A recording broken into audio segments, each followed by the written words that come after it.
အားလုံးပဲမင်္ဂလာပါဒီစကားပုံတွေရဲ့အဓိပ္ပာယ်ကိုသိလား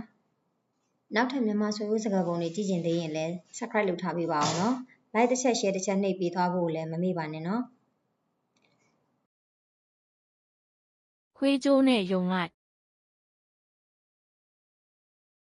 ယုံကိုခြေကျိုးနေသောခွေးနှင့်လိုက်လံဖမ်းတဲ့ကဲ့သို့မလွယ်ကူသောကိစ္စတစ်ရပ်ကိုချို့ယွင်းချက်အားနည်းချက်များနှင့်လှုပ်ဆောင်သည်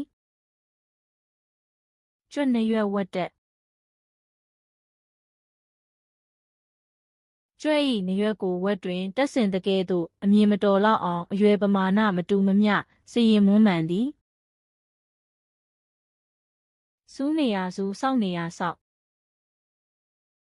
စူးကိုစူးနှင့်တင့်လျော်ရာတွင်သာသုံးရသည်စောက်ကိုစောက်နှင့်တင့်လျော်ရာတွင်သာသုံးရသည်ထိုနည်းတူမည်သည့်ပစ္စည်းမည်သည့်ပုဂ္ဂိုလ်ကိုမဆိုနေရာဌာနအလိုက်စွမ်းအားလိုက်သုံးရသည်အခြားဆိုလိုရင်းတစ်ခုမှာလက်သမားလုပ်ငန်းတွင်စူးနှင့်စောက်သည်အရာဌာနအားလျော်စွာအသုံးဝင်တဲ့ကဲ့သို့လောကတွင်မည်သည့်ပစ္စည်းမည်သည့်ပုဂ္ဂိုလ်မဆိုအရာဌာနအလိုက်အသုံးဝင်သည်ကြီးဖြစ်သည်စင်ကောင်းခွေးမချီနိုင်စင်ဦးကောင်းကိုခွေးသည်ချီလိုတော်လဲမချီနိုင်တဲ့ကဲ့သို့မိမိအားနှင့်မမျှသောဝင်ကိုရွက်ဆောင်လိုတော်လဲမရွက်ဆောင်နိုင်ဖြစ်သည်စင်ပါဇက်နှမ်းပတ်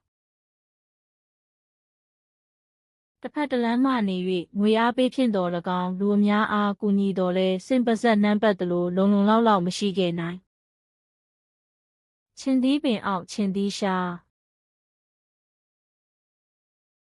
ချင်းသီးပင်အောက်တွင်ချင်းသီးရှားသည်ဆိုတဲ့ကဲ့သို့တစုံတရာပေါများစွာထွက်ရှိသောအရက်ဖြစ်ပါလျက်ထိုအရာရှားပါနေသည်